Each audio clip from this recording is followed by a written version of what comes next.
Nicaragua, que siempre me olvido de Nicaragua. No es que siempre me olvido, no los menciono por alguna razón. Perú, Colombia, Honduras, Dominicana, El Salvador. Mirá qué lindas las banderas de todos los países. Presentes en River. Presentes en el avivamiento de la calle Broadway. Que no aflojen. Arriba. Algo está pasando aquí en River para el resto del mundo. Es algarabía, es alegría. Esto es River, esto pasa aquí en Anaheim, cerquita de Los Ángeles. Dios te bendiga, gracias.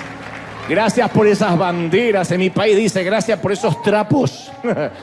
Pero así le llaman a las banderas, como una manera coloquial de llamar a nuestros estandartes patrios. Muy bien, Dios te bendiga, Dios te guarde. Buenos días, buenas tardes.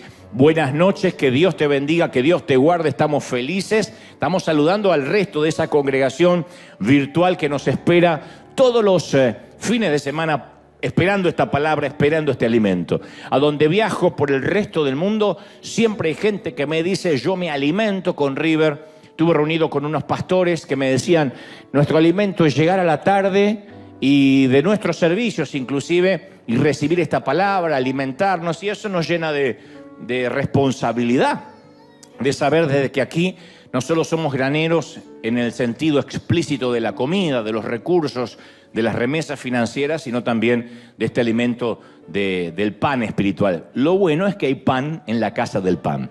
Les explicaba recién a la gente local que tenemos mucha gente sin poder entrar, haciendo filas, esperando para el otro servicio, y hablaba de que bendito problema, ¿no? Ese es el bendito problema de los avivamientos, de los revival, de los despertares del Señor, puesto que no lo cambiaríamos por tener sillas vacías, por más comodidad, por menos problemas en el estacionamiento.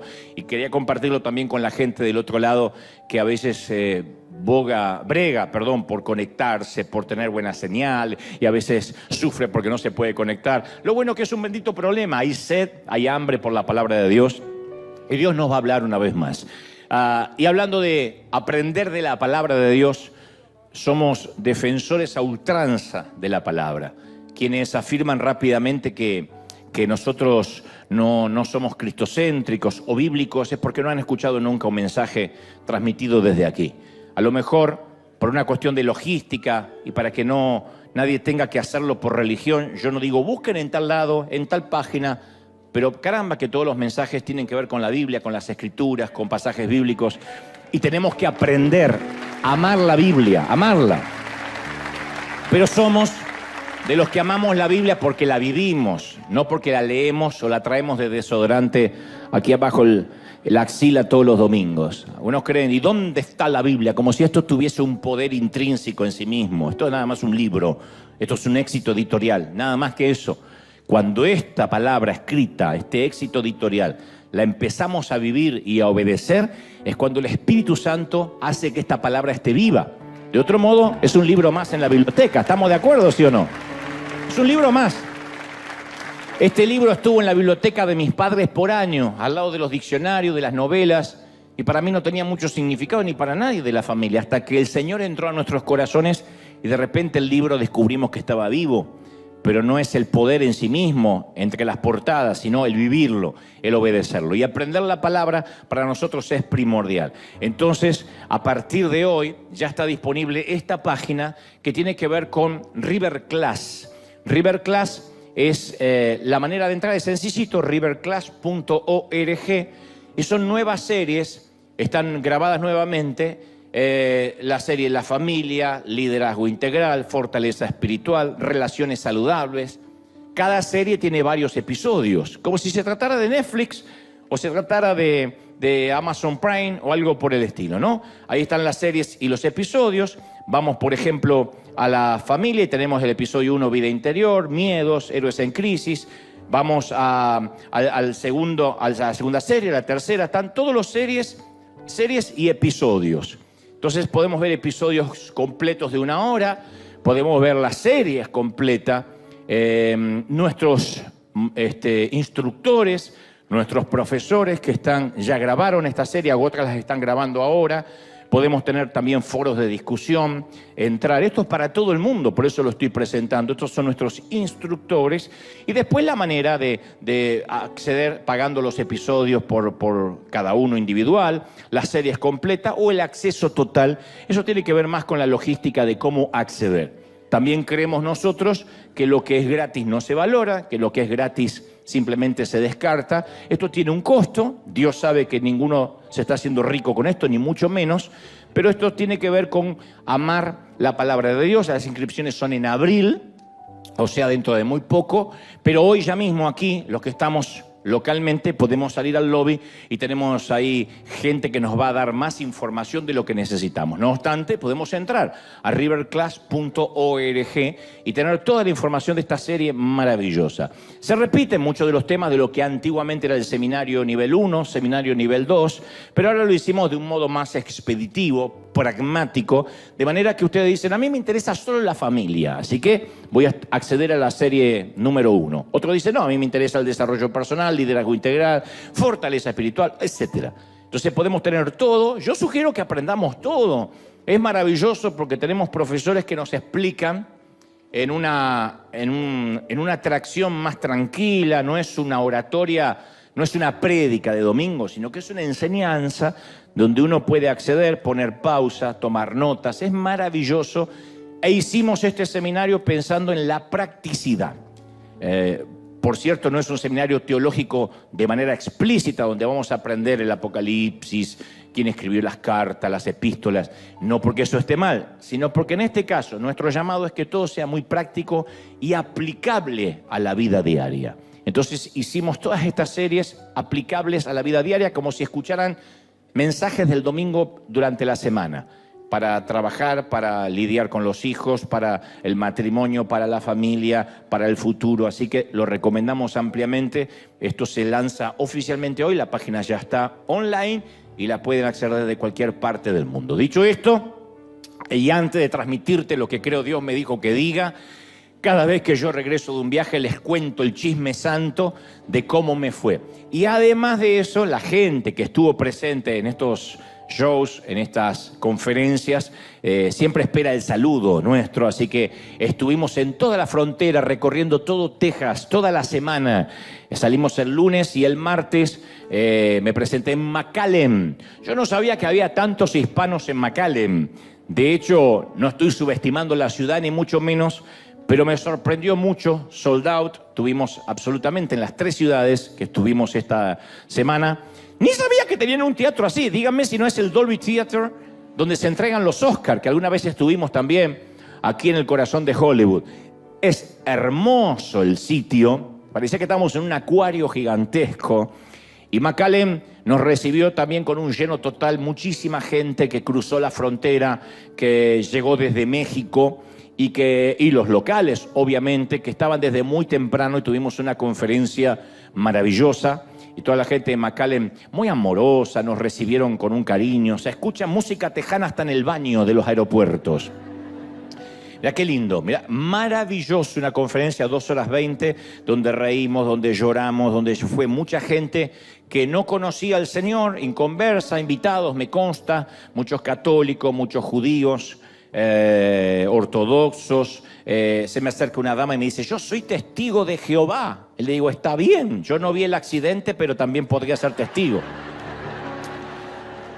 Un chiste malo, pero lo quería meter en alguna parte. Y se reía la señora. Le digo, no, está bien, eres muy bienvenida. Esto es para toda la gente, crean lo que crean, tengan los dogmas que tengan. Fue una noche maravillosa. Esto fue McAllen. Al día siguiente nos fuimos al Paso, también en Texas. El Paso, un sitio maravilloso que cuando uno llega en el avión parece que está en pleno desierto. Y después tiene un downtown, un centro muy bonito, un lugar muy colonial. En algunos momentos me sentía en la serie del Zorro de Gay Williams, porque tenía eso, ese marco colonial, ese marco, diría casi español, que no se suele encontrar mucho en los Estados Unidos. Verán que el hotel también, dicho sea de paso, era español, pero el teatro tiene todo ese marco europeo. Fue maravilloso, esto fue El Paso. Así que fue una corrida durante toda la semana. Tomamos casi 6 aviones para poder hacer combinaciones y estar en todo Texas, que es uno de los estados más grandes de los Estados Unidos, ustedes lo saben. Finalmente teníamos que terminar en Houston.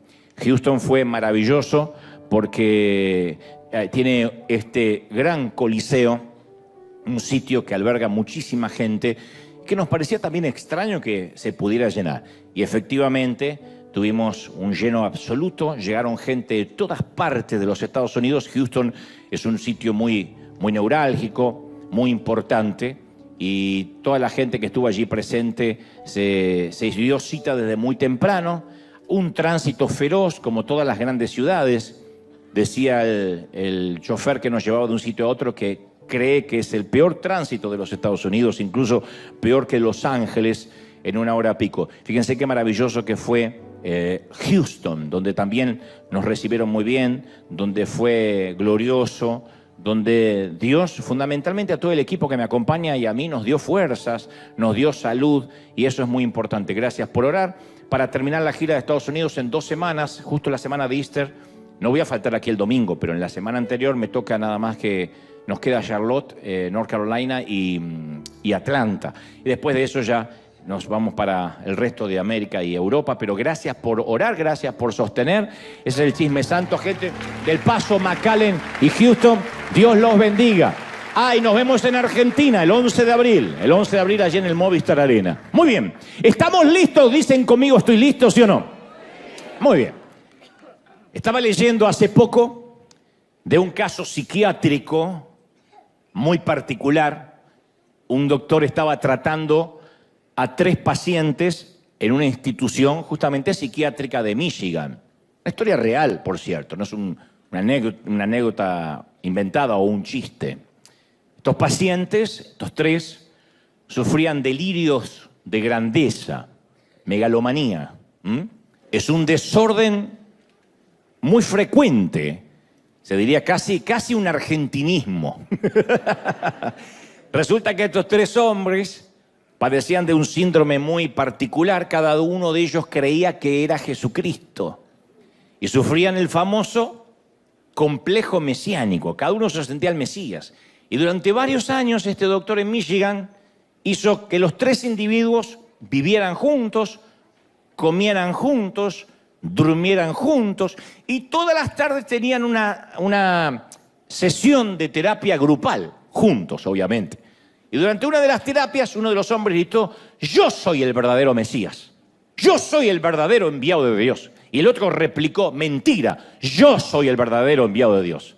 Y el tercero dijo: ya basta de pelear, que yo recuerde, nunca he enviado a ninguno de los dos. Este era el que estaba peor todavía, ¿no? Y parece un chiste, pero lamentablemente aquel doctor no tuvo éxito con sus intentos de convencer a aquellos hombres que ninguno de los 3 era Dios. Estaban atrapados en esa realidad invertida en la que pensaban que eran el centro del universo, el tapón del océano, la última Coca-Cola del desierto, aunque en realidad eran 3 farsantes que aspiraban al trono real, ¿no? Y aunque parezca un cuadro, solo un cuadro de psiquiatría, somos muy propensos todos a adorar falsos dioses o a equivocarnos en la adoración. La idolatría no es uno de los muchos pecados, sino el gran pecado, del cual se desprenden todos los demás. Todo comienza siempre con la idolatría. Así estemos bregando contra el sexo, con la adicción al sexo, la adicción a la mentira, la adicción al crimen, inclusive a cualquier pecado que nos parece horrendo. La raíz, si comenzamos a escarbar debajo de la superficie de cualquier lucha que estemos enfrentando, vamos a descubrir que debajo de todo siempre hay un Dios falso. Mientras ese Dios, en minúscula, no sea destronado y el verdadero Dios no ocupe el lugar que le corresponde en nuestro corazón, no vamos a alcanzar la victoria. La idolatría no es una cuestión, es la cuestión de fondo. Es el tema medular.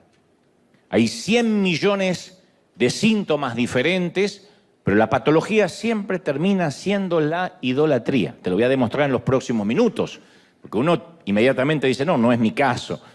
Cuando Moisés recibe los mandamientos de Dios, los 10 mandamientos, el decálogo, en el monte Sinaí, el primero de ellos fue, yo soy Jehová tu Dios, que te saqué de la tierra de Egipto, de la casa de servidumbre. No tendrás dioses ajenos delante de mí. Está en Éxodo 22. No tendrás dioses ajenos delante de mí. Entonces, cuando Dios promulgó este mandamiento, la gente estaba muy familiarizada con muchos dioses. Los egipcios tenían dioses locales para cada distrito. Cada uno tenía su diferente dios. Y Dios estaba harto, el Señor estaba harto de estos dioses, estas imitaciones burdas, de estos dioses sustitutos. Así que le dice a la nación de Israel que haga pedazos el panteón y cancela toda la actividad de otros dioses. Él se aseguró que comprendieran que Él era el único Dios verdadero. Y tal vez estés pensando ahora, bueno, te agradezco por la lección de historia, pero esto no tiene mucho que ver conmigo, hoy el mensaje no me va a tocar mucho. Después de todo, en la actualidad no hay mucha gente que adore a muchos dioses. Más bien nos parece que la gente de hoy no adora nada, ni a nadie.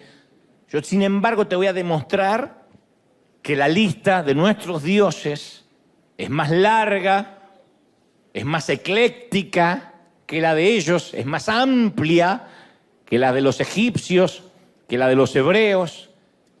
Y por el simple hecho de que les demos otros nombres, no dejan de ser lo que son, dioses. Los tenemos. Puede que no tengamos, qué sé yo, el dios del comercio, el dios de la guerra, el dios de la agricultura, el dios del sexo, el dios de la casa, pero sí tenemos docenas y docenas de otros dioses. El gran tema es que no los identificamos como dioses, por 2 razones muy puntuales a saber. En primer lugar, nuestros dioses hoy no tienen el clásico atavío religioso, necesariamente. Y en segundo lugar, podríamos estar adorando algo que intrínsecamente no es malo. O sea que en sí mismo no es algo necesariamente malo. No digo adoramos la lujuria necesariamente. Puede ser la familia, que ocupe nuestro primer lugar, la profesión, el oficio, el ministerio. Podría ser que adoremos sin darnos cuenta el alimentar a los hambrientos, que tanto nos gusta en nuestra congregación, ayudar, sembrar, dar a los que menos tienen, que son todas cosas, insisto, muy nobles, muy loables. El problema radica, como viene Dios hablándonos las últimas semanas, que apenas algo ocupa el lugar de Dios, se transforma en un ídolo, sustituto. Cuando algo o alguien reemplaza a Dios en nuestras vidas, entonces esa cosa o esa persona, por definición, se convierte en nuestro Dios. Entonces, cuando Dios le dio a Moisés los mandamientos en el monte Sinaí, el pueblo esperaba abajo y Moisés se tardaba mucho y el pueblo se impacientó. Moisés estaba arriba del monte hablando con Dios. Y el pueblo, que tenían algo de sangre hispana, dicen los teólogos, no aguantaban. Entonces se reunieron el oro que todos tenían, la billutería que algunos tenían, lo echaron al fuego e hicieron un becerro de oro para adorar. ¡Qué ironía! ¡Qué ironía! Porque en el preciso momento que Dios le hablaba a Moisés acerca de no tener otros dioses, el pueblo estaba dándole forma a un nuevo Dios. En el monte Moisés hablaba con Dios y en el llano la gente hablaba con un Dios, bueno, hablaba. El Dios no puede responder, el Dios con minúscula, pero adoraba a un Dios pagano. El Salmo 106, 19 relata, en Horeb hicieron un becerro y se postraron ante un ídolo de fundición. Cambiaron al Dios que era el motivo de su orgullo por la imagen de un toro que come hierba. Ustedes dirán, pero qué gente ridícula, ¿no? No fue un buen trueque cambiar al Dios poderoso por un toro que come hierba, la imagen de un toro. Cambiaron al Creador por un Dios de su propia creación. Y me pregunto, ¿será que nosotros somos muy distintos? Quizás reemplazamos en un momento sin darnos cuenta a Dios por el sueño americano. Al principio llegamos a este país como inmigrantes, y esto va para los hispanos que vivimos en la Unión Americana. Los que viven en América Latina, de México hasta Tierra del Fuego, aguanten un poquito que esto va para nosotros. Al principio llegamos como todos para estar un poco mejor, para tener una mejor calidad de vida, lo cual es muy noble. Y después nos fuimos envolviendo en tarjetas de crédito, en préstamo, en hipotecas. Y nuestro Dios se empezó a hacer sin darnos cuenta el tener un buen crédito, un auto, una casa soñada, que no está mal en sí mismo. Pero a veces se empieza a cambiar el organigrama de nuestra vida, por una profesión, por una carrera que nos demanda el día entero y ya no tenemos tiempo para orar, para buscar a Dios. Leer la Biblia es un artículo de lujo. Por un equipo de fútbol, hay gente que tiene la idolatría por un equipo de fútbol que tampoco está mal. Yo me gusta hacer porras por Argentina, especialmente cuando gana tantos campeonatos y llega a las finales. Pero a mí me ha sorprendido mucho a gente que cae en la depresión si su equipo pierde. Es una locura. Siempre decimos es fútbol, nada más que fútbol, o lo que sea, cual sea el deporte que te agrade, es nada más que un deporte. Ni perdimos ni ganamos. Son esos 22 tipos millonarios los que se llevan el dinero. Nosotros somos los bobos que los miramos correr. Somos los tontos que miramos a 22 multimillonarios correr tras una pelota. Y si entendemos la regla de juego y es un entretenimiento, está perfecto. Pero si nos vamos a deprimir y nuestro estado de ánimo depende de un resultado futbolístico, tenemos un ídolo. Otros tienen una adicción a un cuerpo bien modelado y le dedican horas y horas al gimnasio, a las dietas y hasta las cirugías estéticas. Está mal cuidar el templo del espíritu. Nota que nada de lo que te estoy diciendo está mal en sí mismo, intrínsecamente, no está mal. El tema es cuando tu obsesión, nuestra obsesión, es el cuerpo. Y broncearlo y estirarlo y vestirlo con las mejores marcas y vivir en el gimnasio. Cuando la obsesión pasa a ser el cuerpo, es porque estamos descuidando el alma y el espíritu. De alguna forma modelamos nuestros propios becerros de oro, nuestros toros que comen pasto. Y Dios afirma una y otra vez, dice, no te hagas ningún ídolo, ni nada que guarde semejanza a nada. No te inclines delante de ellos ni los adores. Yo, el Señor tu Dios, soy un Dios celoso. Esto está en Éxodo 24. No es Moisés diciendo que le parece que Dios es celoso. No es Abraham diciendo, conocí a un Dios celoso. En primera persona Dios dice uno de mis adjetivos es que soy celoso. ¿Quién reconocería de nosotros que somos celosos? Nos da vergüenza decir que tenemos celos. Pero Él es que es el Rey de Reyes, el libertador, el que se llama a sí mismo el proveedor, el sanador, el redentor. La lista continúa. Entre todos los nombres de Dios hay uno que parece extraño. Hasta suena como una debilidad. Y que además es el atributo más subestimado por todos nosotros, sus hijos. Digo el más subestimado porque no se componen canciones acerca de los celos de Dios. Decimos Jehová Jireh, Jehová Nisi, Jehová Shalom. Pero no decimos que Jehová es celoso. Porque lo tomamos como que bueno, ese día el Señor no tenía un buen día y se le escapó un defecto. Pero Dios es perfecto. Dios dice, yo soy un Dios celoso. Entonces, a priori, en principio suena un Dios mezquino. Hasta inseguro. ¿Cómo es que Dios es celoso? Tal vez no quiso decir eso, habría que ver las traducciones originales. Las traducciones originales dicen yo soy fuego consumidor y celoso. Y no es que después se ablandó porque se puso viejito. Nosotros envejecemos, Dios no. Suena, cuando dice yo soy celoso, suena a ese noviecito posesivo que alguna vez tuviste, que no te dejaba hablar con nadie y te controlaba los textos del celular. que dijiste, me saco a este parásito de encima porque me va a hacer la vida imposible? A eso suena. No digo que lo sea, a eso suena. De hecho, los psicólogos afirman que los celos son emociones que a veces no podemos controlar y que debiéramos tener bajo control. Que hay que gestionar esas emociones de inmediato y eliminar esa emoción en la medida de lo posible porque es insana para cualquier relación. Entre padres e hijos, entre pareja, es una relación insana entre amigos. Y los psicólogos señalan que los celos, por lo general, suelen partir de dos premisas: miedos infundados o inseguridades. Si tienes una pareja celosa, tiene miedos infundados o inseguridades. Que te controla, que desconfía de ti. Detrás de todo eso siempre hay un trastorno emocional muy serio. Por eso, insisto, suena extraño que Dios diga, yo soy celoso. Además, uno dice, a ver, ¿y qué razones podría tener Dios para ser celoso? ¿Acaso no le pertenece todo?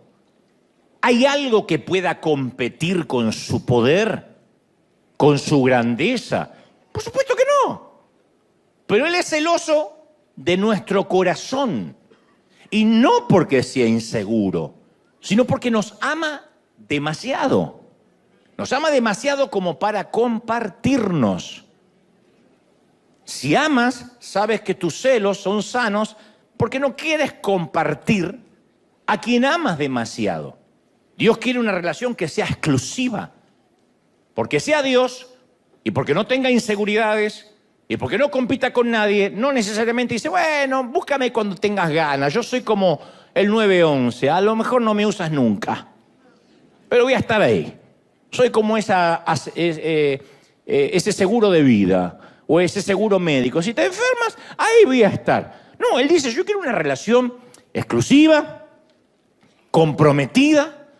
No tiene ningún interés Dios de mantener con nosotros una relación abierta, de practicar el poliamor. De que digamos, bueno, picoteo acá, picoteo allá, y cuando tengo ganas voy a buscar a Dios. Él no quiere compartir el sofá de 2 plazas de nuestro corazón.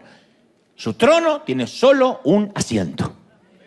Y cuando nos buscamos un sustituto, un burdo, patético, ridículo, becerro de oro, es similar a cuando vemos a nuestra mascota, a nuestro perrito, que lo sacamos a pasear y empieza a beber agua de la cuneta, del zanjón, de la cloaca. Dios ve que en lugar de nosotros disfrutar el agua de vida que Él solo nos puede ofrecer, nos buscamos sustitutos que son asquerosas y repulsivamente inferiores. Y nos ve tomando agua de la cloaca y nos ama tanto que dice, no, yo soy tu Dios. ¿Qué tienes que hacer bebiendo esa porquería? Imagina esto, para entender los celos de Dios.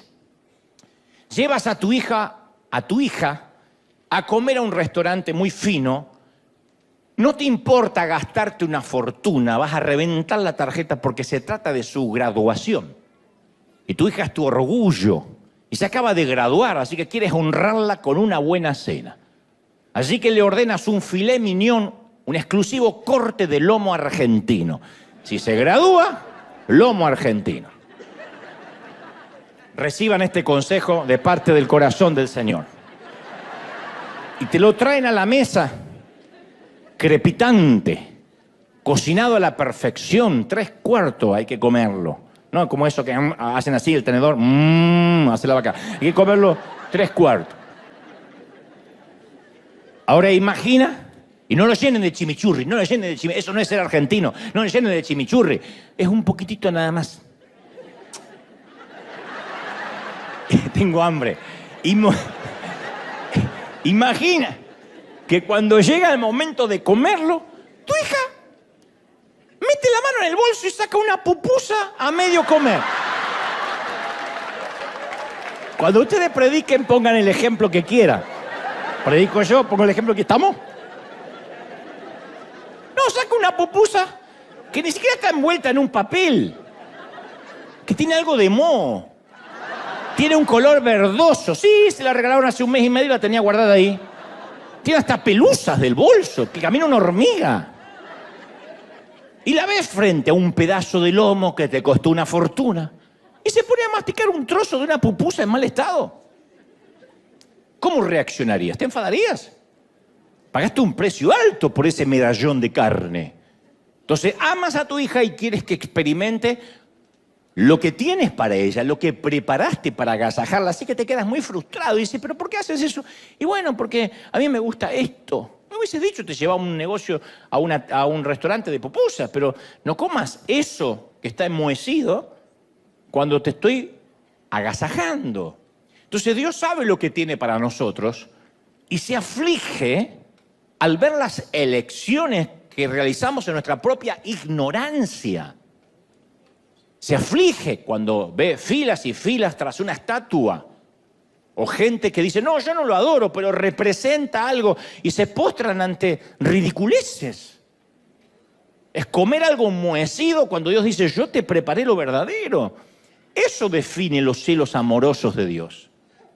Un padre que ama y dice, yo no puedo creer. Una madre que cocinó toda la tarde o toda la mañana, preparó un manjar y el hijo agarra un trozo de pan duro y se va a la calle y dice, yo no lo puedo creer. Te pones celosa por amor, dice, yo quiero que se alimente bien. En Jeremías 2:13, Dios habla a través de su profeta, del profeta que le da el título al libro, y dice, porque dos males ha hecho mi pueblo. Me dejaron a mí, fuente de agua viva, y cavaron para sí cisternas, pozos, rotos, que ni siquiera retienen el agua. Entonces Dios resume la rebelión de ellos en dos pecados. Lo han rechazado y se han vuelto a ídolos que no tienen valor. Y eso explica por qué a veces somos tan torpes de reemplazar a Dios, que es como cavar propias cisternas rotas, mientras que a nuestro lado corre un manantial de agua fresca. ¿Quién tomaría agua de un pozo medio estancada, con olor a pútrido, cuando al lado hay una corriente de agua dulce, de aguas cristalinas? Por eso esto revela, esto de las cisternas rotas, lo ridículo de la idolatría. Buscamos algo o alguien que haga por nosotros lo que solo Dios puede hacer. Entonces, en lugar de buscar a Dios como fuente de consuelo, nos volcamos a la comida. Si hay depresión, comemos. Si estamos alegres, comemos. ¿Está mal comer? No, el problema es la motivación por la cual hacemos de cada comida la última cena. Nos volcamos al porno, al alcohol, y ya las cosas nos suenan buenas. En vez de procurar a Dios como fuente de significado, la buscamos en la profesión. Si soy alguien, si cuelgo un diploma en la pared, si termino el curso, si tengo un posgrado, me voy a sentir mejor. Lo volcamos en el ministerio. La iglesia está llena de hombres y mujeres inseguros. Inseguros, niños asustados, como digo yo, con corbatas demasiado grandes, que como son asustados, como no lograron casi nada en la vida, como son inseguros, como les fue mal, entonces tienen un micrófono, algo de poder, de ascendencia ante la gente y empiezan a exhortar, a mandar gente al infierno, a empoderar en todo caso, y tienen una adicción a eso porque toman su identidad de lo que hacen. Llegan a sus casas y se sienten nadie. Tienen que sacar la basura y se sienten una porquería de persona, como si lo que hicieran les diera identidad. Eso es un ídolo. En vez de recurrir a Dios como fuente de seguridad, nos volvemos al dinero, a los ahorros, al crédito. ¿Está mal? El dinero, los ahorros y el crédito. No, no está mal. El problema es cuando eso es lo que nos hace sentir seguros. Y cuando tenemos deuda, sentimos que no tenemos valor. En vez de ir a Dios como nuestra fuente de gozo, la buscamos en el sexo, en las maratones de Netflix o en la propia familia. En vez de buscar a Dios como nuestra fuente de esperanza, vamos tras un presidente para ver si nos resuelve la vida. ¿Está mal votar concienzudamente a un candidato? No está mal, pero no hay ningún candidato que Dios pone para salvarme la vida. Dios permite a los presidentes, a los gobernadores, a los reyes, a los buenos y a los dictadores, a los cuerdos y a los locos, pero ninguno de ellos nos va a resolver la vida. No es que si sube Trump, esto va a cambiar y ahí sí, ahí sí. No va a pasar eso. Independientemente de quién se siente en los sillones presidenciales de América Latina o aquí en el Salón Oval en la Casa Blanca, si esa es nuestra fuente de seguridad, estamos fregados. Entonces, en vez de volcarnos a Dios como fuente de identidad, yo sé quién soy en Dios, pasamos horas buscando aprobación en las redes sociales. Y la gente de las redes sociales es la misma gente que el domingo de Palmas le dijo al Señor, Hosana al que viene en el nombre del Señor. Y a la semana se cruzaron de vereda y gritaron, crucifícale. Por nuestra salud mental tenemos que saber que la gente que nos felicita en las redes sociales es la que nos va a dilapidar mañana cuando algo no les gusta. O viceversa. Así de fluctuante es la gente. ¿Por qué? Porque somos gente. No somos marcianos hablando de los terrícolas, somos terrícolas. Estamos poniendo nuestra esperanza en algo que no puede contener el agua, en cisternas rotas. ¿De verdad? ¿De verdad estamos queriéndonos quitar la sed con agua cloacal? Dicho esto, te voy a contar una historia muy interesante. Josué es quien sucede, quien toma la banda presidencial después de Moisés, es el sucesor del patriarca y ofrece el mejor discurso de toda su gestión. Tuvo varios discursos Josué. Comandante, un hombre de guerra, de batalla, que sabía decir las cosas correctas en los momentos oportunos, pero este, a mi criterio, es el mejor discurso jamás dado por este gran estratega, por este gran estadista llamado Josué. Aparece en el capítulo 24 del libro que lleva su nombre, el versículo 14, y dice, por lo tanto, ahora ustedes, decídanse, entréguense al Señor y sírvanle fielmente. Desháganse de los dioses de sus antepasados, esos que adoraron al otro lado del río Éufrates y en Egipto, y solo sirvan al Señor. Si a ustedes les parece mal servir al Señor, bueno, democráticamente elijan ustedes mismos a quién servir. O a los dioses que sirvieron sus antepasados del otro lado del río Éufrates, o a los dioses de los amorreos en cuya tierra ahora están habitando. Pero por mi parte, en lo que a mí respecta, yo y mi familia serviremos al Señor. Yo y mi familia serviremos a Jehová. ¿Por qué es el mejor discurso, a mi humilde criterio? Porque no da vueltas, porque es pragmático, porque va al grano y no trata de ser un dictador. No dice que les va a cortar la cabeza, que la cabeza de los que adoren a otros dioses rodarán por la arena. Les presenta un desafío abierto. Es tiempo que el pueblo haga una elección. Elecciones libres. Abren las urnas a votar. Dice, pueden seguir al Señor. O hoy pueden elegir a un Dios diferente. Yo encuentro muy interesante que Josué le está dando 3 opciones más, además del único Dios verdadero. Presenta 4 opciones, 4 candidatos al trono del corazón de la gente. Hay uno solo que está en el trono, pero le dice, en el trono de vuestro corazón tienes 4 candidatos para elegir. A mí cuando me toca hacer un llamado a la salvación, nunca me ha tocado presentar múltiples alternativas. Nunca he dicho, hoy elige entre Jesús, el Buda, Mahoma o Messi. Nunca. Pero Josué, a pesar de que es un comandante en jefe de las Fuerzas Armadas del pueblo hebreo, un general acostumbrado a dar órdenes, sabe que es necesario que hoy tengan una elección democrática y vayan a las urnas a elegir. Claro, porque él sabía lo que luego todos aprendemos, que no se puede obligar a nadie a repetir una oración y arrastrarlo al reino de Dios por la fuerza. Diga conmigo, repita conmigo, le tomamos los datos y ya está dentro. No funciona así. Se trata de un corazón que realmente sabe lo que está eligiendo. De un sendero que cada individuo debe escoger a expensas de desechar otros caminos. Dios no comparte su trono con nadie. Entonces así lo expone Josué. En principio, le dice al pueblo que tiene 4 opciones y lo desglosa de esta manera. Número 1, sigan a los dioses de sus antepasados, del otro lado del río, del sitio donde una vez salieron. Número 2, sigan a los dioses que luego se encontraron en Egipto, cuando fueron esclavizados tantos años. Número 3, sigan a los dioses de la tierra que ahora habitamos. Número 4, como yo, sigan al Dios verdadero. Escuchando esto uno puede pensar, bueno, gloria a Dios que nosotros no tenemos ese problema. No adoramos a los dioses egipcios, ni a los dioses locales, ni a los dioses del otro lado del río, pero tengamos en cuenta que cada categoría tiene un momento y un lugar en la vida.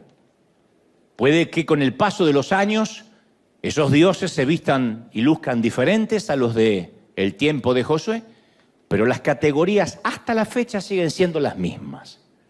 Y no se nos puede escapar un detalle muy importante. Sí o sí tenemos que hacer una elección. Porque Josué no termina diciendo, bueno, también podrían elegir no adorar a nadie, pueden votar en blanco. No hay voto en blanco, no hay neutrales, no hay abstención de voto. Todos somos adoradores, todos. La adoración se conecta directamente con quién somos. Así es en cualquier cultura y en cualquier civilización. Todos somos adoradores de algo o de alguien. Te lo voy a demostrar en instantes. Donde quiera que uno vaya, vamos a ver a la gente que ya eligió a qué o a quién adorar. Y nosotros tenemos que elegir, porque eso está escrito en nuestro código genético. No podemos decir, yo no adoro a nadie, en ese sentido estoy muy equilibrado. No hay votos en blanco, no hay abstención de votos. Podemos ir a lugares donde, o sitios donde la gente tiene a sus ídolos tribales de la vieja escuela, rituales, sacrificios, sea una virgen, un santo, una estatua, una imagen, y ver esas grandes procesiones que parece increíble verlas en el siglo XXI. O podemos ir a las ciudades más modernas y ver que también se inclina ante altares de poder, altares de placer, de finanzas. En el fondo siempre es lo mismo.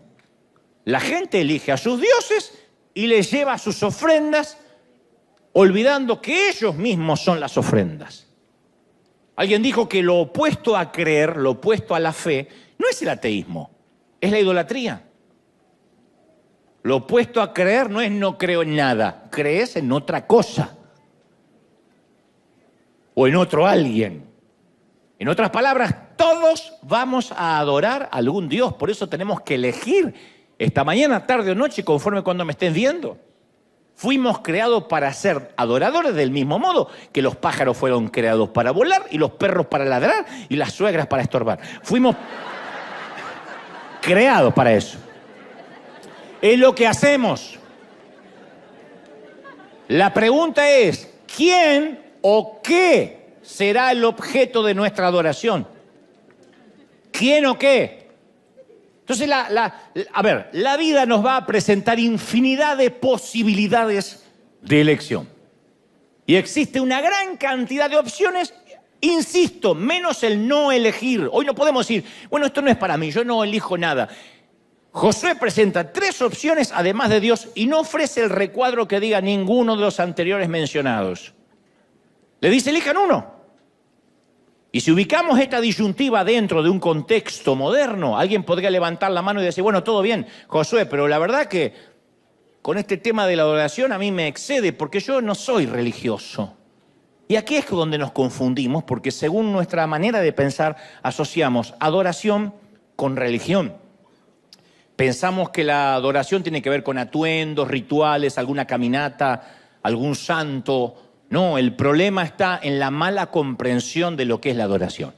Cuando alguien dice, yo no soy religioso, no está captando el punto. Si eres miembro de la raza humana, con mente, cuerpo y emociones, entonces eres un adorador. Yo soy un adorador y tú también. Esto viene de fábrica, así venimos equipados.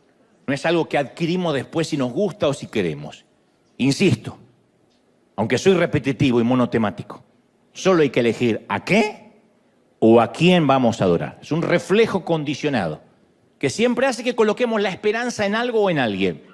En un partido político, en un equipo de fútbol, en que me voy a casar, en el sexo, en los hijos. Cuando tenga hijos voy a ser feliz. Cuando me traigan los nietos voy a ser más feliz. Siempre estamos poniendo en algo o en alguien la esperanza. Porque eso es lo que hacemos los seres humanos, como respirar, comer, pensar. Identificamos lo que deseamos y hacemos sacrificios para alcanzar la meta. Desde el momento que nacimos y nos dieron leche, estamos persiguiendo algo que creemos que va a satisfacer nuestro apetito. Y el resultado final es que nuestras vidas comienzan a tomar la forma de aquello que más nos gusta. Lo que elegimos adorar nos moldea, define nuestro futuro. Así que como hay un montón de chiquititas que quieren parecerse a Taylor Swift y se visten igual que ella y se tatúan igual que ella, así hay un montón de gente que quiere parecerse al jugador de fútbol, al actor, a su padre, a su tío, a su pareja. Empezamos a parecernos al Dios que adoramos.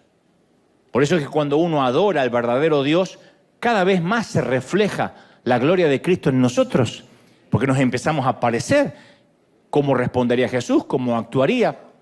Por eso Josué nos habla todo cuando dice, elijan ustedes a quienes van a servir. No es solo adorar, a quien adoras, sirves. O sea, es una decisión intencional. De otra manera, cuando dice yo me abstengo, porque eres cabezón, y dice yo sí me abstengo, te vas a dejar llevar y te vas a encontrar adorando dentro de un templo, hablo en términos metafóricos, al que nunca elegiste entrar conscientemente, pero ahí estás postrado, sufriendo con el crédito, sufriendo con la cuenta bancaria, con la casa que no logras. Algún Dios sin darte cuenta vas a adorar. De manera que Josué llama al pueblo a elegir y le señala, insisto, 4 opciones. Son como 4 puntos cardinales, como norte, sur, este y oeste. Ninguno está cerca del otro. Cada uno lleva una dirección diferente a las otras. Opción 1. Number 1. Mi inglés está... tiembla Maldonado. Number 1. Los dioses de nuestros padres. Dice Josué, los dioses que tus antepasados adoraron al otro lado del río Éufrates. Los antepasados de Abraham adoraban los dioses de esa región. Entonces, en todo el área de la Mesopotamia había un dios para casi cualquier propósito que te puedas imaginar. Tenían 3 deidades cósmicas, 3 otras que eran astrales, toda una sarta de dioses, una diáspora de dioses con sus correspondientes demonios, porque cada dios tenía su némesis. No hay Spider-Man sin... ¿Cómo se llama? Ese. Abraham había salido de una sociedad que creía que tales dioses los bendecían o no. De hecho, la Biblia nos dice específicamente que el papá de Abraham era un adorador de ídolos, un adorador de imágenes. Ahora Josué quiere saber, ¿van a recurrir a los dioses de sus padres? Y todavía es una pregunta válida, esto no es una lección de historia. O criamos a nuestros hijos en la fe que tenemos, o en su defecto los criamos en la fe que no tenemos. Pero no hay neutralidad. Como uno cría a los hijos, no hay neutralidad. O los criamos en la fe que tenemos, o los criamos sin la fe que no tenemos. Hoy en día muchos padres deciden criar a sus hijos sin un género asignado. Fíjense qué locura. Desde su nacimiento, alegando que quieren alejarse de los estereotipos que exige la sociedad. Entonces se educan a los hijos con neutralidad sexual. Esto avanza a pasos agigantados, no es un grupito. Esto hay decenas de miles. Consideran a sus bebés con género abierto, independientemente de su genitalidad, para que ellos elijan el sexo de su preferencia cuando estén listos para hacerlo. O sea, a los 5 años, a los 8 años, a los 10 años. Hay profesores trans, hay maestros trans que desde el kinder, desde el jardín de infantes, desde la primaria, le dicen, en ejercicios prácticos, pueden besar a un compañerito y después a una compañerita y después escriben qué sintieron. Cuando se refieren a sus hijos, estos padres que los crían con un género abierto, no usan pronombres masculinos o femeninos. Parimos un niño o una niña. Dicen, es un niñe. Tampoco los visten según su género. No lo visten de varoncito, si es hombre, ni de niña, si es mujer. Porque no importa los genitales con los que haya nacido, o sea, su catalogación anatómica, no importa. Sino cómo su hijo se autoperciba. Ellos creen que de esa forma no están eligiendo, le están dando libertad a sus hijos.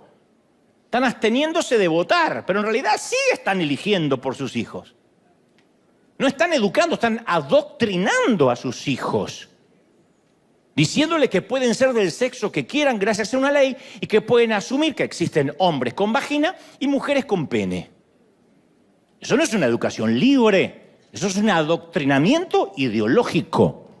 Eso es empujar a un niño, a una niña que hasta la adolescencia tiene dudas. Todos hemos tenido nuestros conflictos mentales, no de elección de género, sino de identidad, y empujarlos desde niño a algo que está completamente, diametralmente opuesto a lo que Dios diseñó.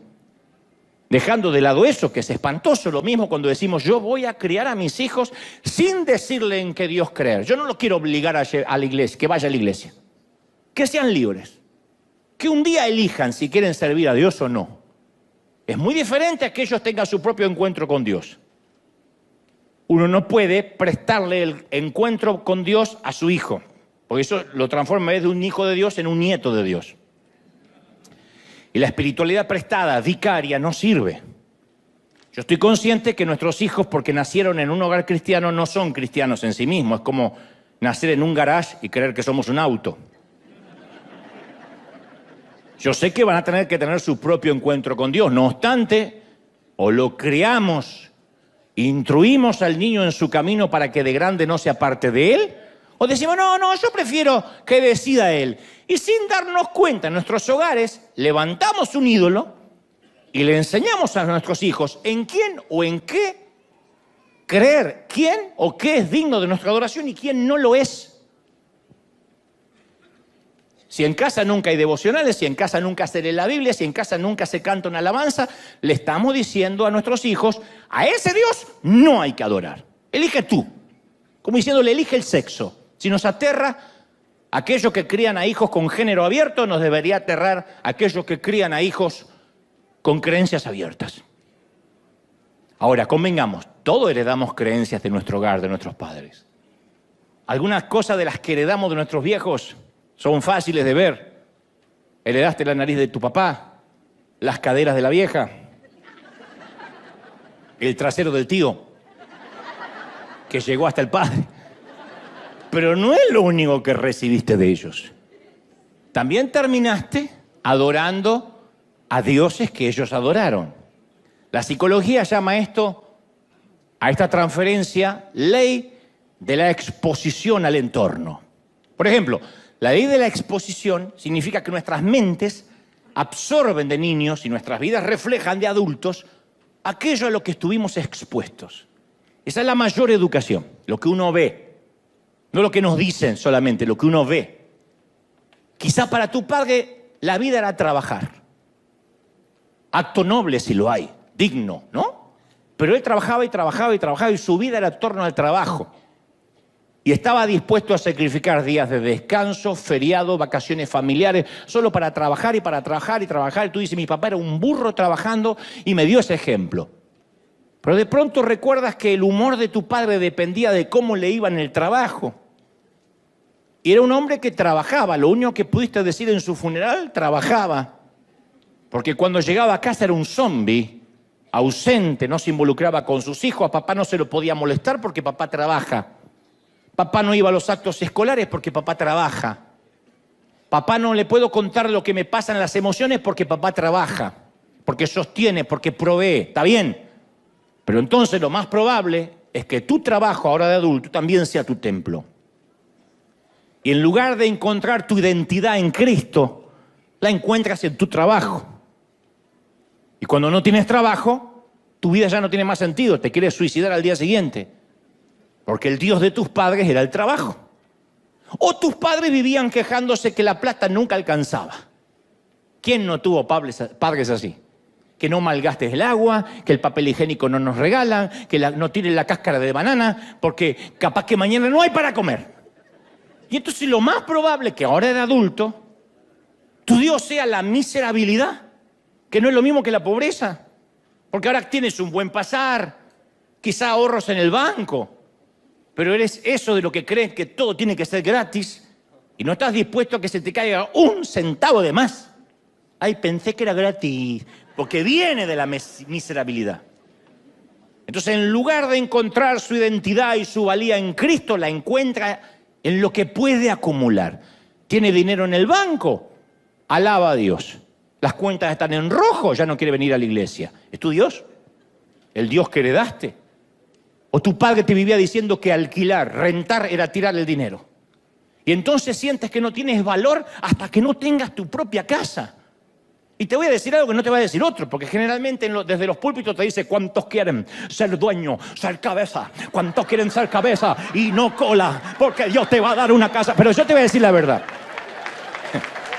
Yo te voy a decir, a lo mejor Dios quiere que rentes toda la vida. O viva de prestado. ¿Y? Acuérdense lo que Dios nos habló el domingo pasado, el Hijo del Hombre no tiene donde recostar la cabeza. No es un voto de pobreza. Algunos pueden comprar, otros no pueden comprar. Porque, ¿qué sé yo? Eso no revela el carácter de nadie. ¿Cuánta gente con casa propia se va directo al infierno y gente que nunca tuvo casa propia es un devoto cristiano? Pero tal vez te dijeron toda la vida, si no tienes tu casa, estás tirando el dinero. Entonces hoy en día tu Dios es, no, la casa, yo cuando tenga el título, ahí voy a descansar. Se abre la falla de San Andrés, no queda ni el título.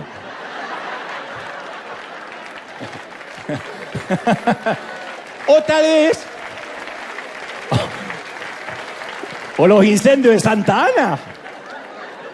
Tal vez tu mamá se preocupaba y hasta se obsesionaba por mantener las apariencias. ¿Recuerdas crecer en un hogar donde todo tenía que estar perfecto, impoluto? Porque si llegan visitas, ¿qué dirán? No dejaba que salieras al comprar el pan si no te peinabas y ella se aseguraba que tuvieras cada cabello en su lugar. No sea que te cruces con la vecina y piense que soy una madre descuidada. Lo más probable es que ahora de adulto adores la apariencia. Y en lugar de encontrar tu identidad en Cristo, la encuentras en la vestimenta que llevas y en lo que la otra gente piensa de ti. Entonces hay un montón de ejemplos. Tu padre adoraba los deportes. Cuando jugaba no sé quién, no se lo podía molestar porque era como Moisés recibiendo las tablas en el Sinaí. Adoraba el dinero, la cerveza, el alcohol. Tu madre adoraba ir de compras, adoraba los hijos, la moda. Piensa en cuáles cosas se te pusieron delante en el lugar donde creciste. Porque el camino más natural del mundo es adoptar los dioses de nuestros padres. Y Josué dice, ¿quieren seguir a los dioses de vuestros padres? ¿O van a elegir al verdadero Dios? Opción 2. Los dioses de nuestro propio pasado. Dice, los dioses que adoraron en Egipto. Ya no habla del lugar donde nacieron sus padres, sino los que ustedes adoraron en Egipto. Josué menciona específicamente los dioses de Egipto, que no eran ya los dioses de los padres, sino los dioses de su propio pasado que nunca se fue. Porque al igual que la Mesopotamia, los egipcios tenían un panteón de deidades muy diverso. Les encantaba mezclar en las figuras partes del cuerpo humano con parte de los animales. Lo habrán visto en los libros de historia. Tenían un tal Horus, dios del delta, que tenía cuerpo humano con una cabeza de halcón. Hathor tenía el cuerpo de una vaca y la cabeza de una mujer. No dije nada. Ustedes dicen... ¿Están esperando que yo agregue algo más? No, yo llego hasta ahí, hasta el bordecito y ¡epa! Y me vuelvo. Tengo años en este oficio. Pero eso eran los Transformers mutantes del antiguo mundo. Los egipcios tenían sus dioses populares, pero además adoraban a todas las cosas, al sol, a las tormentas, a la luna, a las estrellas. Y los hebreos tuvieron tantos años esclavos ahí que no había manera de no absorber esa cultura que los rodeaba. Así que cuando Moisés condujo al pueblo a la libertad, algunos de ellos no abandonaron los dioses que adoptaron en Egipto. Ezequiel 27 dice, a cada uno les ordené que arrojara sus ídolos detestables, con los que estaban obsesionados, dice Ezequiel. Y que no se contaminara, y usa una palabra muy singular, con esos malolientes ídolos de Egipto. Porque yo soy el Señor su Dios. El Señor dice, apesta tu ídolo. Así les dijo. Y este tipo de ídolos malolientes representa aquello del pasado, ya no del Dios de los padres, sino aquello de nuestro pasado que no queremos dejar atrás y que de algún modo persiste. Yo recuerdo hace algunos años, muchos años, fui a buscar empleo allá por el año 91 a una importante compañía de instrumentos musicales y todo dependía de esa entrevista. Me puse mi mejor traje de entonces, me perfumé en cantidad industrial y acudí a la entrevista de trabajo con mi mejor versión, la que podía tener en ese entonces.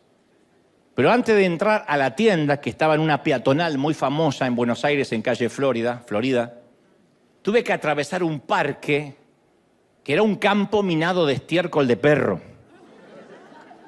Y sin darme en cuenta, cuando entré a la oficina del gerente, un aroma nauseabundo impregnó toda la oficina, superó mi perfume. Y el gerente dice, espere, y empezó a abrir las ventanas hasta que se dio cuenta quién era la fuente del olor.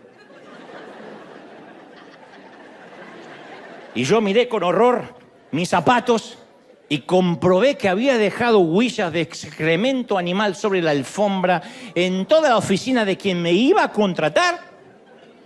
Entonces, este es el punto, que muchas personas se hacen cristianas, invitan a Jesucristo a entrar a sus corazones, a tomar el trono de su vida. Todo es fantástico hasta que captan un olorcito, algo que han traído bajo la suela. Algo que huele, pero que no huele bien, que más bien apesta. Algo que debió haber sido destruido tiempo atrás, pero que de alguna manera te acompañó en la caminata. Está bien, fuimos limpiados minuciosamente. Entonces, ¿por qué todavía a veces llevamos colgado eso del zapato? Porque son convertidos que aún conservan los viejos deseos, algunos viejos hábitos. Han invitado a que el Señor sea el único Dios de sus vidas, pero aún le siguen prestando atención a esos antiguos dioses. Este es el desafío que muchos enfrentamos a algunos de nosotros. El problema no es seguir a Jesús, el problema es que intentamos seguirlo, como dije el domingo pasado, sin dejar algo sucio atrás. Y cuando uno intenta seguir a Jesús con algo sucio, eso va a superar cualquier perfume de alabanza. Josué sabe que hay un poquito de Egipto adherido a las sandalias de su pueblo. Los viejos dioses que se rehúsan a morir, se sostienen, se aferran minuciosamente a nosotros.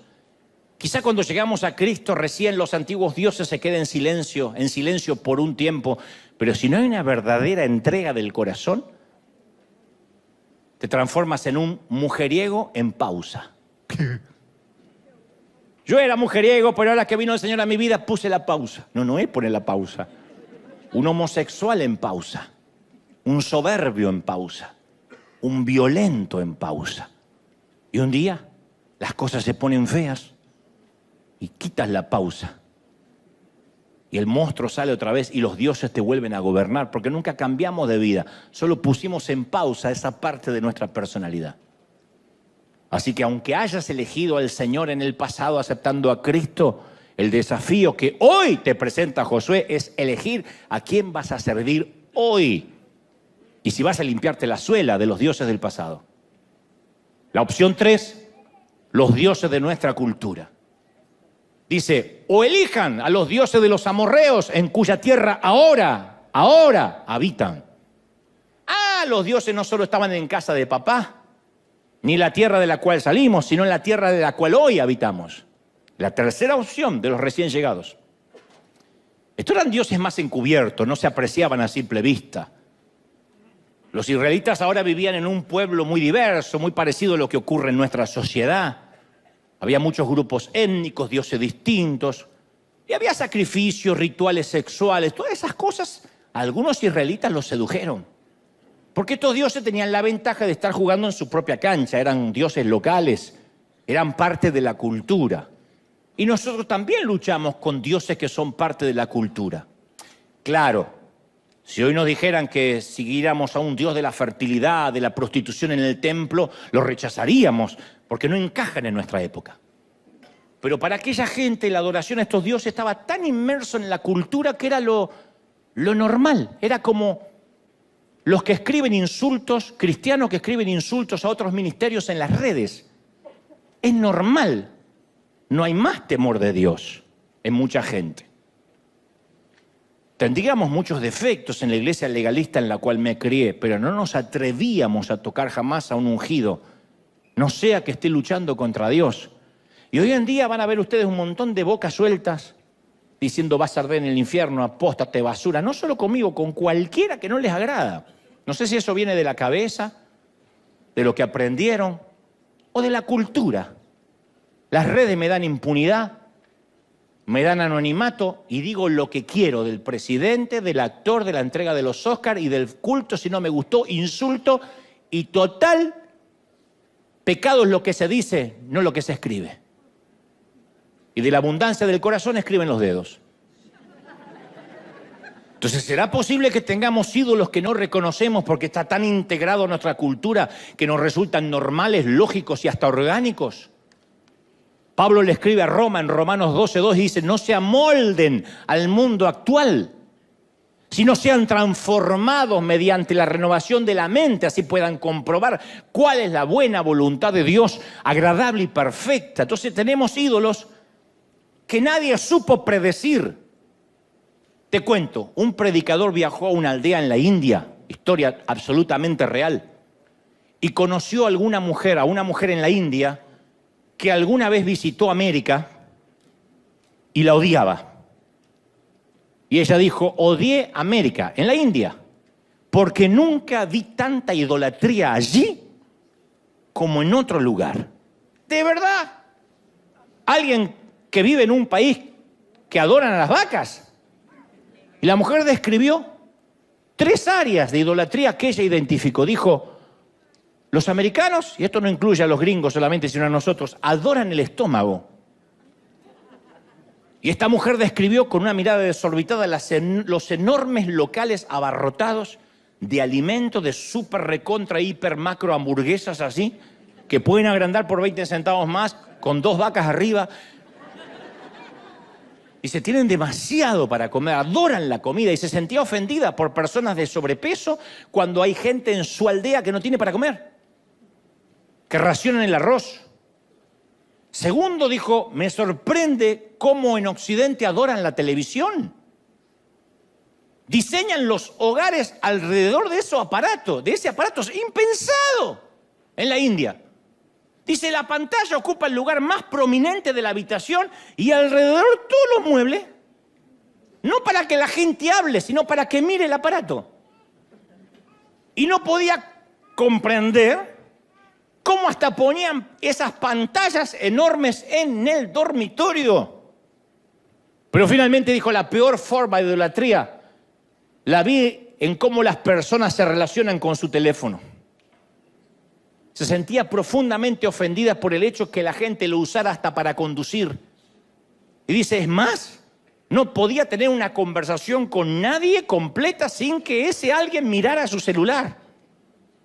Entonces a veces no nos damos cuenta, pero tenemos las redes sociales, gran herramienta, en la cual podemos ver rápidamente quién considera que nuestras vidas son muy interesantes como para seguirnos y recibir inmediata retroalimentación sobre cualquier cosa que pudimos compartir, ya sea la boca, el trasero, lo que sea.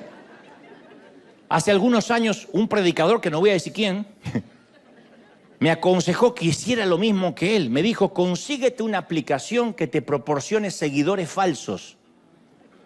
Dijo, es fantástico. Yo tenía 1000 seguidores, ahora tengo 100.000. Dice, no cuesta mucho, por un módico precio hay una aplicación que hace que te sigan centenar de cuentas falsas. Digo, pero no son gente real. Dice, no, pero te aparecen como seguidores. La idea era mostrarle a los pocos seguidores que ahora tenía muchísimos seguidores. Entonces, si revisamos el celular varias veces por día para ver qué dice la gente de nosotros, eso es una idolatría cultural. si nuestra identidad proviene de los que nos siguen, de los que les gustamos o no, de qué piensan de nosotros, nos deprime si nos critican y nos alegran el día si dicen que estamos mejores, más delgados, más bonitos, es tiempo de llevarle el asunto a Dios. Si te das cuenta que cuando recibes un mensaje, ¡ping!, no puedes esperar, porque tienes que saber qué te dicen de inmediato, sientes que te estás perdiendo algo. Cada vez que tu teléfono hace bip o vibra, te sientes atraído por una fuerza magnética imposible de detener, estás atrapado, eres adicto. Y tu Dios ya tiene su propio templo. A menos que te sientas atraído por Dios de la misma manera. Y dices, tengo que orar. No, ¿cuánto más tengo que orar? Sé que Dios me va a decir algo bueno. Entonces, pero si tu atracción magnética hacia Dios no es la misma que por el celular, tu Dios ya tiene un domicilio, ya tiene un templo en tu corazón. Y Josué finalmente da la opción 4. El Dios verdadero dice, por mi parte, yo y mi familia serviremos al Señor. La opción final siempre ha sido la única opción desde el principio. La única opción. Las otras ni siquiera son reales. Las otras no son más que un espejismo, pero el carácter de Dios es nunca ser un dictador. Siempre abrir a elecciones. Ahí están las urnas. Las otras opciones pueden parecer comprometedoras, pero no hacen nada por satisfacer nuestra sed. Y Josué, antes de presentarle al pueblo estas 4 opciones, describe las cosas que Dios hizo por ellos. Así que dice, cuando realicen su elección, la pregunta obvia que debería hacerse el pueblo acerca de los otros dioses es, ¿qué han hecho esos dioses por ustedes? Los del otro lado del río Éufrates, los de Egipto. Y hoy, al hacer nuestra elección, porque vamos a votar en instantes, te recomiendo hacer las mismas preguntas.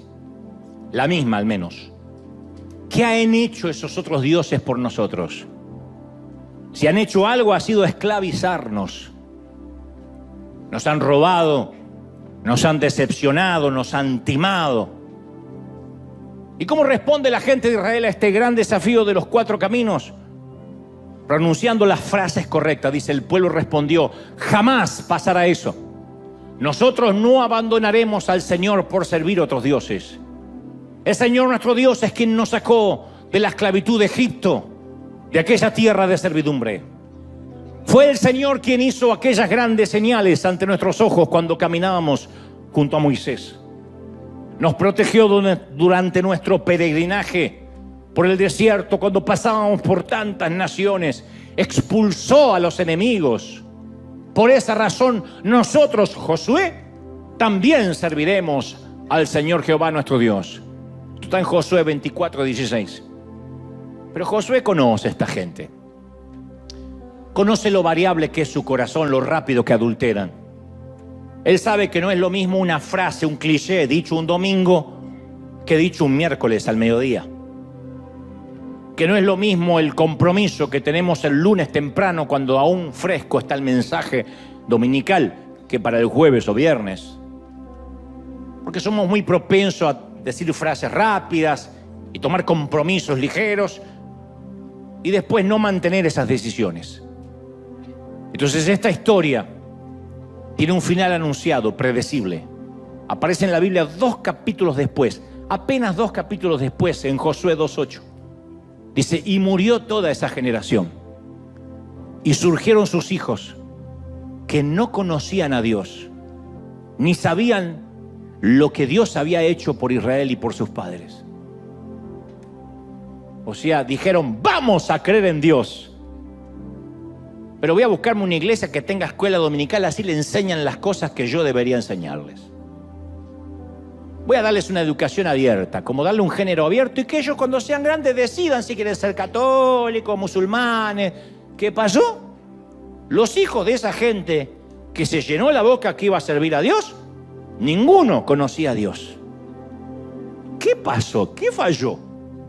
¿Josué tuvo la culpa de verdad? La escuela dominical los puede entretener un poco, contarle un par de historias bíblicas. Tus hijos van a adorar a Dios, al Dios de sus padres. no al Dios de los maestros de la escuela dominical. Tus hijos no van a adorar al Dios de la escuela cristiana. Aunque diga, yo los envío a una escuela cristiana, ellos no van a adorar al Dios de sus maestros. Le van a enseñar de Dios como a mí me enseñaron de San Martín y de Bolívar. Y va a ser una linda figura histórica a la que respetan de tanto en tanto. Cada Navidad y cada Pascua van a ir a la iglesia. Y es una generación que no va a conocer a Dios. Como dije, o criamos a nuestros hijos en la fe que tenemos o los criamos en la fe que no tenemos. Porque los dioses paganos nunca se rinden. Y van a por tus hijos. Van por los nuestros. Y si no te pueden robar a ti, van a secuestrarte a los tuyos. El enemigo se especializa en la trata de niños. Y no para explotarlos sexualmente, para explotarles el alma. Para explotarlos, para venderlos.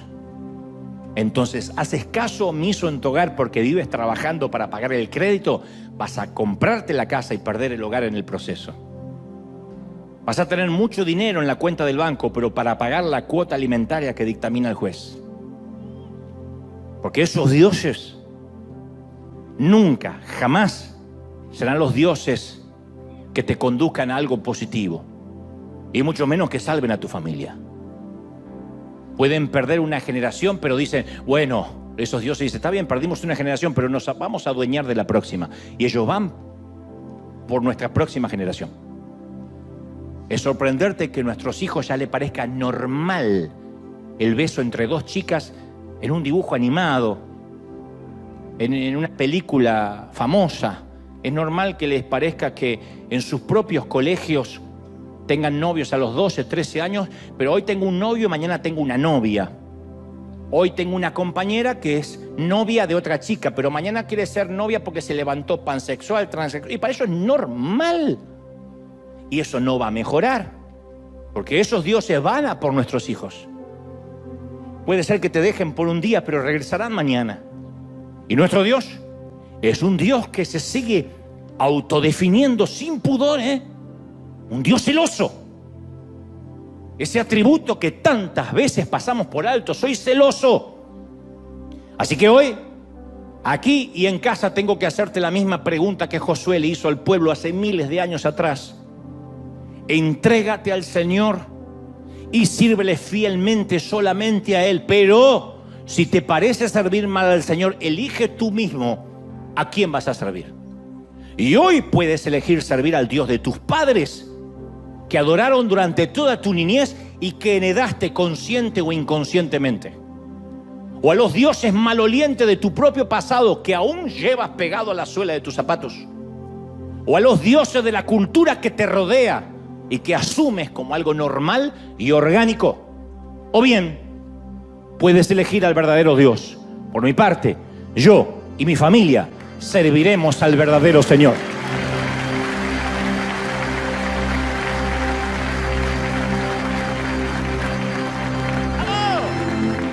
Dale un aplauso grandioso al Señor, al único Dios que merece alabanza, que merece adoración, que merece el grito de júbilo, la alegría. Este es el Dios, este es el verdadero Dios. ¡Aleluya! ¡Bendito eres! Este es el verdadero Dios al cual servimos. Mi casa y yo serviremos a Jehová. ¿Estamos listos para esa decisión? Las votaciones están abiertas. Pueden ir a las urnas mientras que hacemos esta oración. Cierra tus ojos y elige a quién vas a servir. Pero para elegir a quién servir vas a tener que consciente, intencionalmente desechar a quienes ya no. Basta de preocuparme por el crédito, basta de preocuparme por la casa propia, basta de preocuparme por ese auto que no llego, basta de preocuparme por la carrera en demasía, basta que la ansiedad me carcoma por un equipo de fútbol. Gracias, Señor, porque me has enseñado hoy y me amas tanto. Cómo te ama el Señor, princesa, cómo te ama, príncipe. Si no, no te hablaría como te habla hoy. Vamos a desechar todo aquello que nos condiciona, a quitarnos de encima aún los dioses de nuestros padres, el Dios de la miserabilidad, el Dios de quizá mañana no haya, el Dios del trabajo, el Dios del placer ridículo, el Dios de las cisternas rotas. y vamos a correr hacia el agua viva, Señor. La identidad está en ti. Vamos a dejar de lado el Dios de las redes, el Dios de las selfies, del Instagram, del TikTok, el Dios de las estupideces que nos preocupan, y aun cuando estamos durante el servicio preocupados por qué habrá pasado durante estas 2 horas en mis redes. No pasó nada. Será lo último que pienses cuando estés en la cama de un hospital. Lo que menos te va a importar es quién puso like cuando te estés yendo a la eternidad. Y ninguno de los que están en las redes, gran herramienta para trabajar y para tantas cosas, pero ninguno de ellos se va a enterrar contigo en la misma tumba. Ninguno va a decir, déjenme meter sobre el ataúd y entiérrenme porque yo era seguidor de él, porque le ponía like a todas sus fotos. Ninguno dedicarán 1 minuto para decir, ay, qué pena, se murió, y a otra cosa. Entonces, o la valía y la identidad la tenemos en Cristo, o en los ridículos que están mirando cuando te equivocas para destruirte. Amamos a la gente, vamos a por ellos, pero nuestra identidad no depende. Nuestra identidad no está regulada por las alegrías o las tristezas ajenas, por los likes o los que te quitan el apoyo en las redes. Vamos a decir, Señor, tú a partir de hoy serás mi único Dios. Levanta la mano y dile, Señor, tú eres mi único Señor. Tú eres mi único Dios. Tú eres el único al que voy a servir. Te prometo, Señor, limpia la suela de mi zapato. Limpia la mugre, el estiércol de los dioses malolientes de mi pasado. Y ahora limpia todo lo que dejaste atrás. Al Dios de tus padres, al Dios de Egipto, al Dios de la cultura, y al Señor solo adorarás y al solo servirás, porque Dios tiene solo un trono, no un sofá de 2 plazas. Yo no comparto mi gloria y te quiero en una relación íntima, no abierta, en una relación monogámica, dice el Señor. Santo, santo. Todos. Digan, Padre, tu Espíritu Santo sella esta palabra ahora. Espíritu Santo, sella. Imprime esta palabra en los corazones. Porque solo he hablado al intelecto, pero tú has hablado mientras a donde yo no llego. Al corazón, al alma, a los tuétanos, a la esencia. Más de tu Espíritu. Padre, en esta mañana he transmitido lo que creo, me has dicho que diga. No he quitado, no he omitido nada a lo que considero es tu revelación. Y soy libre de esta palabra y hago a cada uno responsable de su voto en la urna. Hago a cada uno responsable de lo que hoy ha decidido votar. Aún los que dijeron todavía no estoy listo para decidir y creen que pueden votar en blanco. Aún los que se consideran neutrales, les he hablado, Señor. Soy libre de de la responsabilidad, soy libre de la sangre de cada quien. Y he transmitido con temor y temblor lo que el Señor nos está requiriendo para la nueva temporada de transición. ¿Quieres mi bendición? A mí solo adorarás. ¿Quieres mi unción? Ante mí solo te vas a inclinar. De mí va a depender el apoyo, dice el Señor.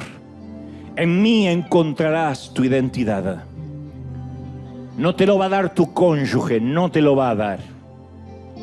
Los hombres no soportan el peso de cargar a otro. No fueron diseñados para eso. Tu esposa no te dará ese apoyo que buscas, ni tu novio ni tu novia. Tus hijos no te podrán satisfacer. Volarán y tendrán su propio vuelo y te visitarán de tanto en tanto. Tienes que saberlo por tu salud mental. Pobre, si tu alegría depende de cuando tus hijos te traen los nietos. Porque eso será un momentito en tu vida. El resto, tu identidad, no te lo dará ser abuela, sino Cristo. Tu identidad te la dará el Señor. Pobre de los que miran ahora la pantalla diciendo, yo quiero llenar estadios, quiero grabar discos, quiero ser famoso, quiero estar ante multitudes. Porque todo eso es hojarasca. Y cuando te bajes de ahí, tu identidad te la va a dar o no el Señor. Pero si no tienes la identidad en el Señor, vas a ser tan hueco como Luis Miguel, tan hueco como un Cristian Castro, como cualquiera que cante y reúne gentío. Tan hueco, solo y perdido. Entonces el Señor te dice, cuidado, que el ministerio no sea tu Dios, que la iglesia no sea tu Dios, que el instrumento que tocas no sea tu Dios, el micrófono, que la gente que te oye no sea tu Dios. Yo soy tu Dios, y ante mí solo te inclinarás, porque soy un Dios celoso, dice Jehová. Amén. Dale un aplauso al Rey de Reyes, al Señor de Señores. Vamos, el Rey está en la casa hoy. Dios te bendiga, Dios te guarde. Hasta el domingo que viene. Chau, chau, chau. Bendecido la gente del mundo. Chau.